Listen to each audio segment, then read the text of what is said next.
देखिए कैसे प्रश्न आते हैं।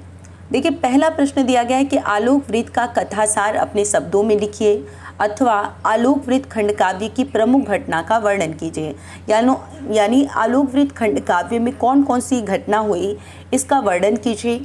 अथवा ऐसे भी प्रश्न पूछ सकता है कि आलोक वृत्त खंड काव्य की कथा वस्तु पर प्रकाश डालिए।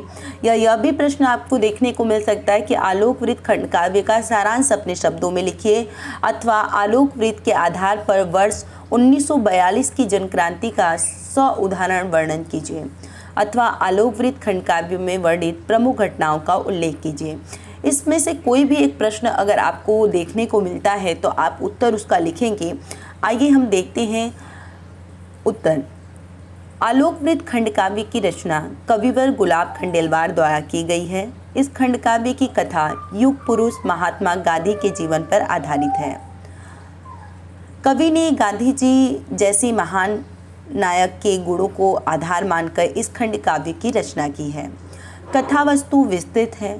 गांधी जी इस खंड काव्य के मुख्य पात्र हैं। गौड़ पात्रों का चित्रण कवि ने नायक के चरित्र की विशेषताओं को प्रकट करने के लिए किया है। खंड काव्य में गांधी जी प्रकाश स्वरूप हैं क्योंकि उन्होंने अपने सद्गुणों एवं सद्विचारों से भारतीय संस्कृति की चेतना को प्रकाशित किया। कवि ने गांधी जी के माध्यम से सत्य, अहिंसा, प्रेम आदि भावनाओं को पाठकों के मन में जागृत करने का प्रयास किया है। यह खंड काव्य गांधी जी के जीवन, उनके चरित्र, सिद्धांतों, गुणों एवं दर्शन के पूर्ण रूप में परिभाषित करता हुआ एक साहित्यिक एवं दार्शनिक खंड काव्य है। इस खंड काव्य की कथा वस्तु को कवि ने 8 सर्गों में विभाजित किया है। यानी यह जो खंड काव्य है यह 8 सर्गों में आप पढ़ेंगे। इसकी जो कथा वस्तु है वो संक्षेप रूप में इस प्रकार है। यानी आप यह लिखेंगे कि आलोक वृत्त जो खंड काव्य है वो गुलाब खंडेलवाल द्वारा रचित है और इसमें मुख्य रूप से गांधी जी के चरित्र को उजागर किया गया है और यह जो खंड काव्य है ये 8 सर्गों में विभाजित है। प्रथम सर्ग की घटना क्या हुई थी? तो प्रथम सर्ग भारत का स्वर्णिम अतीत।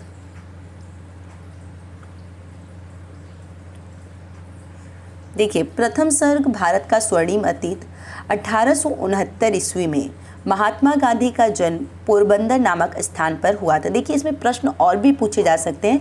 जैसे पूछ लिया गया कि प्रथम सर्ग का कथा वस्तु अपने शब्दों में लिखिए, तब आप बस प्रथम सर्ग को लिखेंगे। तो प्रथम सर्ग में क्या लिखा गया है? प्रथम सर्ग भारत का स्वर्णिम अतीत। तो ये आप बोल्ड लेटर में लिखेंगे। उसके बाद आप लिखेंगे कि 1869 ईस्वी में महात्मा गांधी का जन्म पोरबंदर नामक स्थान पर हुआ था। गांधी जी का व्यक्तित्व इतना प्रभावशाली था कि समस्त दानवीय एवं पार्श्विक शक्तियां भी उनके सामने टिक न सकी। ब्रिटिश शासन भयभीत हो गया।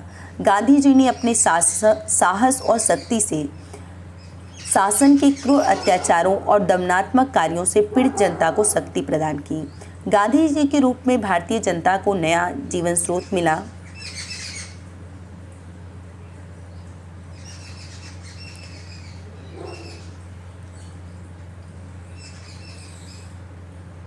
बस आप पहला सर्ग यहीं समाप्त होता है। द्वितीय सर्ग में आप लिखेंगे गांधी जी का प्रारंभिक जीवन। युवा होने पर गांधी जी का विवाह कस्तूरबा के साथ हो गया। कुछ समय बाद ही उनके पिता का स्वर्गवास हो गया। उनकी मृत्यु के समय गांधी जी अपने पिता के पास नहीं थे।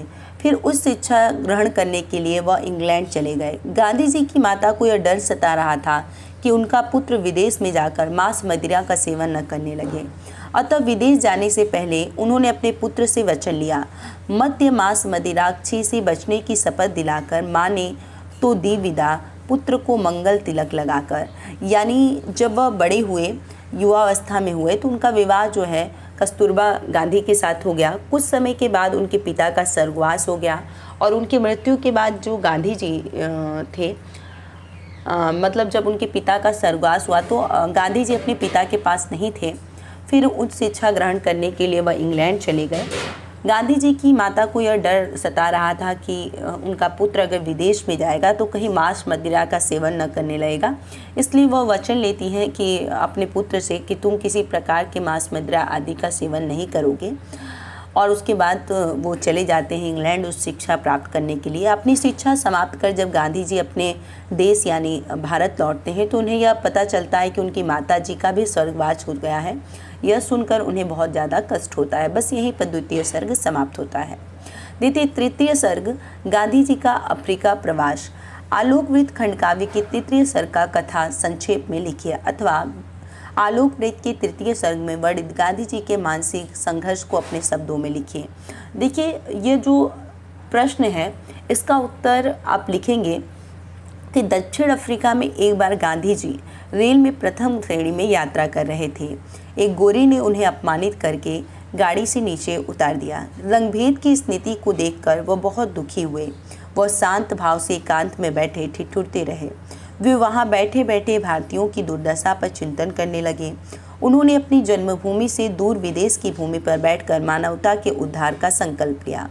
सत्य और अहिंसा के इस मार्ग को उन्होंने सत्याग्रह का नाम दिया।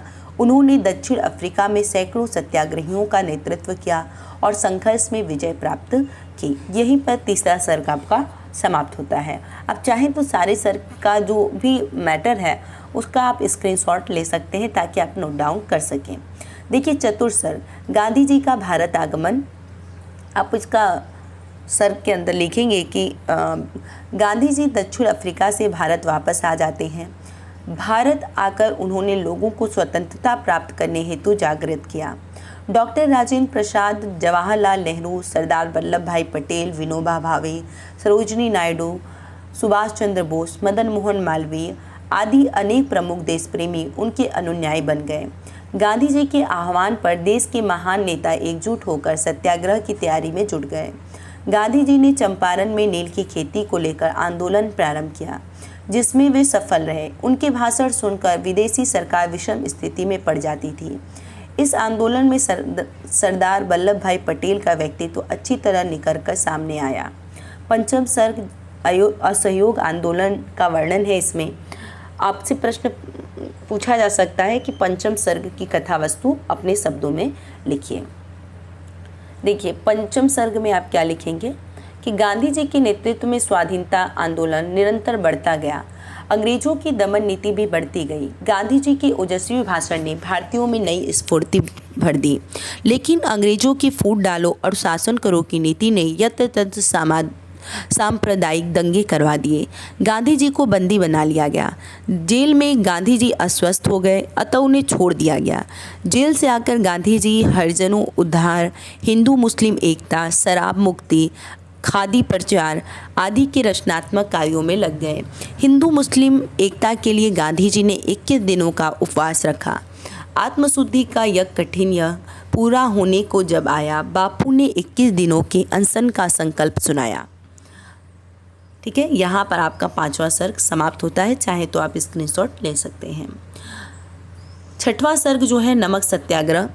अंग्रेजों के द्वारा लगाए गए नमक कानून को तोड़ने के लिए गांधी जी ने समुद्र तट पर बसे डांडी नामक स्थान तक की पैदल यात्रा 24 दिनों में पूरी की। नमक आंदोलन में हजारों लोगों को बंदी बनाया गया। तत्पश्चात अंग्रेज शासकों ने गोलमेज सम्मेलन बुलाया जिसमें गांधी जी को बुलाया गया। इस कॉन्फ्रेंस के साथ साथ कवि ने वर्ष 1937 के प्रांतीय स्वराज्य की स्थापना संबंधी कार्यकलापों का भी सुंदर वर्णन इस सर्ग में किया है। यहाँ पर छठवां सर्ग आपका समाप्त होता है। सातवां सर्ग द्वितीय विश्व युद्ध आरंभ हो गया। अंग्रेज सरकार भारतीयों का सहयोग तो चाहती थी परंतु उन्हें पूर्ण अधिकार देना नहीं चाहती थी। क्रिप्स मिशन की असफलता के बाद वर्ष 1942 में गांधी जी ने भारत छोड़ो आंदोलन छेड़ दिया। संपूर्ण देश में विद्रोह की ज्वाला धधक उठी थे। महाराष्ट्र, गुजरात उठे, पंजाब, उड़ीसा साथ उठे, बंगाल इधर, महाराष्ट्र उधर, मरुस्थल में थी ज्वाला घर घर। कवि ने इस आंदोलन का बड़ा ही ओजस्वी भाषा में वर्णन किया है। बम्बई अधिवेशन के बाद गांधी जी सहित सभी भारतीय नेता जेल में डाल दिए गए। इस पर संपूर्ण भारत में विद्रोह की ज्वाला भड़क गई। कवि ने पूज्य बापू और कस्तूरबा के मध्य हुए वार्तालाप का बड़ा सुंदर चित्रण किया है। बलिदानों के फलस्वरूप भारत स्वतंत्र हो गया। स्वतंत्रता प्राप्ति के साथ ही देश में सांप्रदायिक झगड़े आरंभ हो गए। हिंसा की अग्नि चारों ओर भड़क उठी। इन सब को देखकर बापू अत्यंत व्यथित हो गए। वे कह उठे, प्रभु इस देश को सत्य पर दिखाओ, लगी जो आग भारत में बुझाओ। मुझे दो शक्ति इसको शांत कर दूं, लपट में रोब कीने शीश धर दूं। और यहीं पर आपका 7वां और अंतिम सर्ग समाप्त होता है।